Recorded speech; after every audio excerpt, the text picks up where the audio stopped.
Bienvenue à cette série intitulée Le meilleur chemin.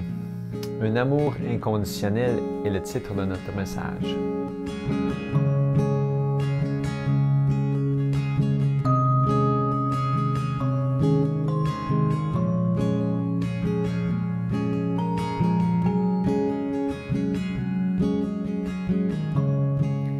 Après la désobéissance, Dieu avait donné la promesse d'un sauveur et l'espoir de retrouver le paradis perdu.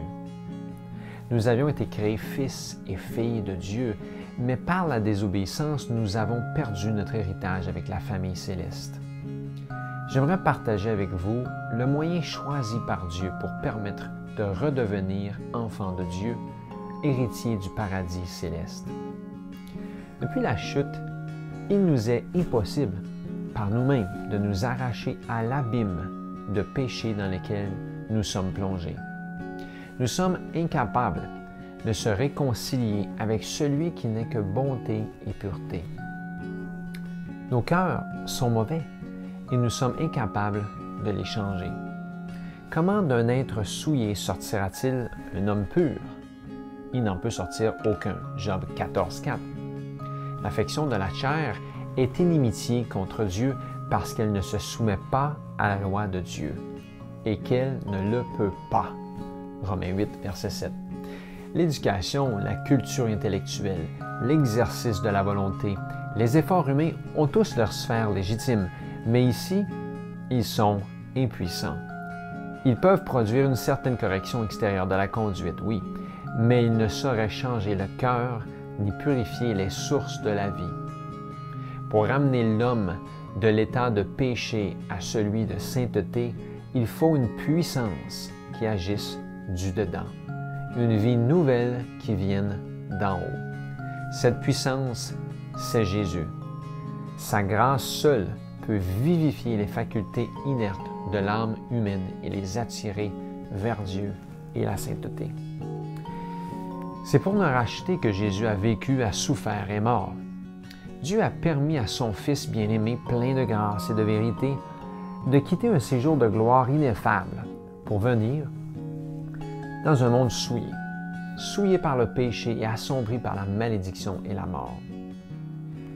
Il a consenti à le voir quitter le sein du Père et l'adoration des anges pour venir souffrir l'opprobre, les injures, l'humiliation, la haine et la mort.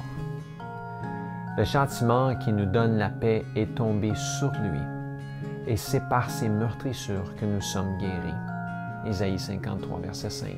Celui qui avait été un avec Dieu éprouva dans son âme l'horrible séparation que le péché creuse entre l'homme et Dieu. Séparation qui lui arracha ce cri d'angoisse. Mon Dieu, pourquoi m'as-tu abandonné?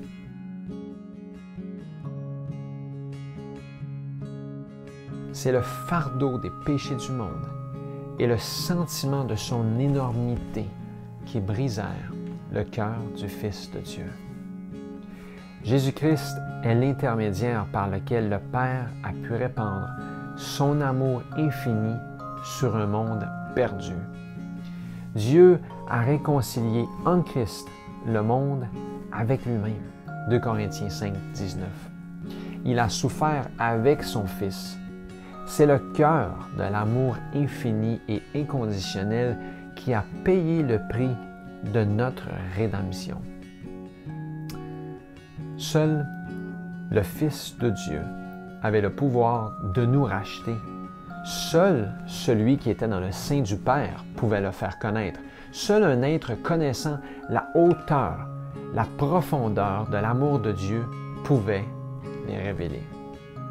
Il n'a fallu rien de moins que le sacrifice infini consommé par Jésus-Christ en faveur de l'homme perdu pour exprimer l'amour inconditionnel du Père envers l'humanité déchue.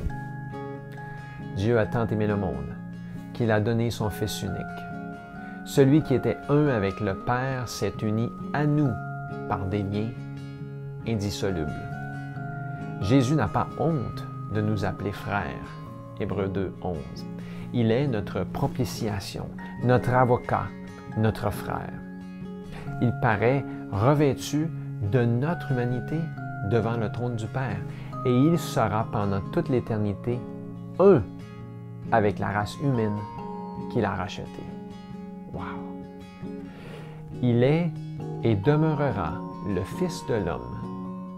Et tout cela afin de relever l'homme de la dégradation du péché, afin de le mettre à même de réfléchir l'amour de Dieu et de participer à la joie de sa sainteté. Le prix payé pour notre rédemption, le sacrifice infini de notre Père céleste en livrant son Fils à la mort pour nous, devrait nous donner une haute idée de ce que nous pouvons devenir en Jésus-Christ.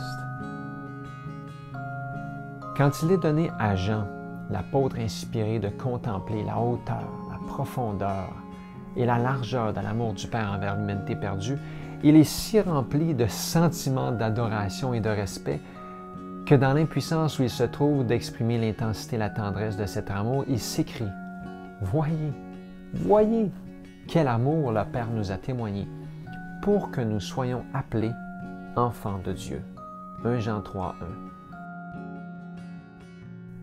Quelle valeur cet amour donne à l'homme! Par la transgression, les fils d'Adam sont devenus sujets de Satan. Par la foi au sacrifice expiatoire du Christ, ils peuvent devenir fils de Dieu. En revêtant la nature humaine, Jésus-Christ élève l'humanité. Il place l'homme déchu dans une condition où il peut devenir réellement digne du nom d'enfant de Dieu.